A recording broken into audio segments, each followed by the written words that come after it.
Supreme court के कड़े निर्देश के बाद झारखंड सरकार ने सारंडा वन क्षेत्र को सेंचुरी घोषित करने की पहल शुरू कर दी है।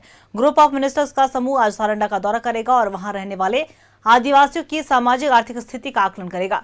वित्त मंत्री राधाकृष्ण किशोर के अलावा मंत्री दीपक बिरुआ, चमरा लिंडा, संजय प्रसाद यादव और दीपिका पांडे सिंह टीम में शामिल हैं।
और देखिए 5 सदस्यीय मंत्रियों की टीम सारंडा पहुंच चुकी है और इस खबर पे और भी ज्यादा जानकारी के लिए हमारे सहयोगी मनोज हमारे साथ लाइव बने हुए उनका रुख करेंगे। देखिए मनोज, सुप्रीम कोर्ट के कड़े निर्देश के बाद झारखंड सरकार सारंडा वन क्षेत्र को सेंचुरी घोषित करने की पहल शुरू कर चुकी है और जो ग्रुप ऑफ मिनिस्टर्स है वो भी सारंडा के लिए रवाना हुए वहां पहुंच भी चुके हैं। क्या कुछ पूरी अपडेट? देखिए, निश्चित तौर पे 5 सदस्यीय टीम को पहुंचना है और टीम अभी सारंडा पहुंच चुके हैं और ये टीम के अगुवाई जो है वो झारखंड सरकार के वित्त मंत्री राधाकृष्ण किशोर कर रहे थे। हालांकि इनकी अध्यक्षता में 5 सदस्यीय टीम यहाँ पर पहुंची है और सीधे तौर पे क्योंकि सुप्रीम कोर्ट ने साफ तौर पे कह दिया था कि वाइल्ड लाइफ सेंचुरी घोषित करना है सारंडा को, अगर आप नहीं करते हैं तो जो मुख्य सचिव है उन पर कार्रवाई क्यों नहीं की जाएगी।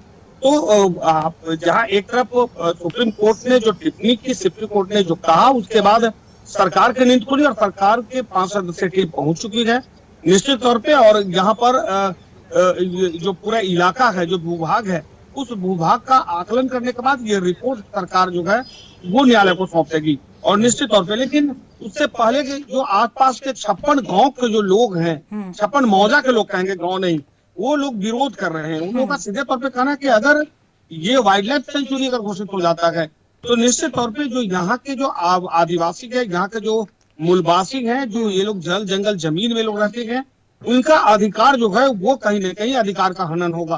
तो ये लोग विरोध कर रहे हैं और विरोध को लेकर ये लोग सुबह 10 बजे से ही लोग बैठक इन लोगों ने शुरू कर दिया है। दूसरी तरफ सरकार के टीम पहुंच चुकी है, मंत्री की टीम पहुंच चुकी है और ये लोग आकलन कर रहे हैं कि जो रिपोर्ट होगा उस रिपोर्ट के आधार पर आगे जो है कि वो कार्रवाई होगी।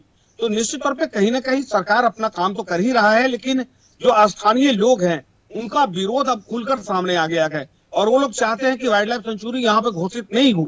अगर हो जाता है तो उनका जो अपना मौलिक अधिकार है वो मौलिक अधिकार का हनन होगा। तो वो लोग ये समझ रहे हैं कि आखिर अब सरकार उनको कैसे मनाती है, प्रशासन स्थानीय स्तर से उनको कैसे समझाने का प्रयास करती है, ये देखना होगा। लेकिन अब धीरे धीरे इसको लेकर विरोध शुरू हो गया है। सरकार चाहती है कि यहाँ पे निश्चित तौर पे जो आदेशानुसार ये वाइल्ड लाइफ सेंचुरी घोषित किया जाए, कम से कम इसका फायदा मिले जानवरों को, पशु पक्षियों को और साथ साथ यहाँ के वन संपदा को, क्योंकि वन संपदा की लगातार कटाई हो रही है। साथ साथ जो इको सेंसिटिव जोन जो आसपास का इलाका होगा वहां पर कम से कम खनन नहीं होगा तो बहुत ऐसा चीज जिसकी व्यवस्थाएं में और वन को लेकर बेहतर हो सकता है। लेकिन गांव के लोग मानते हैं कि ये लोग तो आज से नहीं, ये तो बढ़ते आदि मानव के समय से ये लोग यहाँ जंगल में रहते आ रहे हैं। ये आदिवासी है, वो ऐसे जाति से लोग आते हैं जो कल तक कपड़ा नहीं पहनना जानते थे, लेकिन आज समय बदला, सब कुछ बदल गया। लेकिन आज भी दिनचर्या इन लोगों का वही है। आज भी ये लोग नाली का पानी पीने को मजबूर है। लाल पानी अगर कहीं कोई पीता है आदिवासी तो वो ये इलाका है। तो ये लोग सीधे मानते हैं कि मेरे अधिकार का हनन हो रहा है और निश्चित तौर पर अगर सरकार ये कदम उठाती है तो मेरा अधिकार का हनन होगा। तो वो विरोध दूसरी तरफ सरकार के सामने की चुनौती भी है, क्योंकि उस विरोध उन लोगों को समझाना कैसे है, जब तक आप समझाएंगे नहीं, आगे आप अपना रिपोर्ट जो पेश करेंगे, रिपोर्ट में ये तो मेंशन होगा ही कि लोग विरोध कर रहे हैं। तो अब ये देखना होगा कि क्या वाकई सुप्रीम कोर्ट ने जो आदेश पारित किया है उस पर सरकार सीधे वाइल्ड लाइफ को लेकर यहाँ पर अपना रिपोर्ट पेश करती है, या जो विरोध है, विरोध का रिपोर्ट भी अगर उसमें सम्मिलित होगा तो कहीं ना कहीं इस पर सरकार को सोचने की जरूरत पड़ेगी। जी चलिए, बिल्कुल नजर बना के रखिएगा मनोज, हम आपसे अपडेट लेते रहेंगे। फिलहाल आपका बहुत बहुत शुक्रिया तमाम जानकारी देने के लिए। तो बता दें आपको कि 5 सदस्यीय मंत्रियों की टीम सारंडा पहुंच चुकी है, लेकिन ऐसे क्रम में हमने देखा कि वहां पे विरोध की भी खबरें निकलकर सामने आई है। अब देखने वाली बात होगी, क्योंकि अगर विलंब होता है तो एक बार फिर से अवमानना माना जाएगा, तो दूसरी तरफ अगर वहां पे विरोध हो रहा है तो सरकार के लिए कहीं ना कहीं एक बड़ी चुनौती भी देखने को मिलेगी।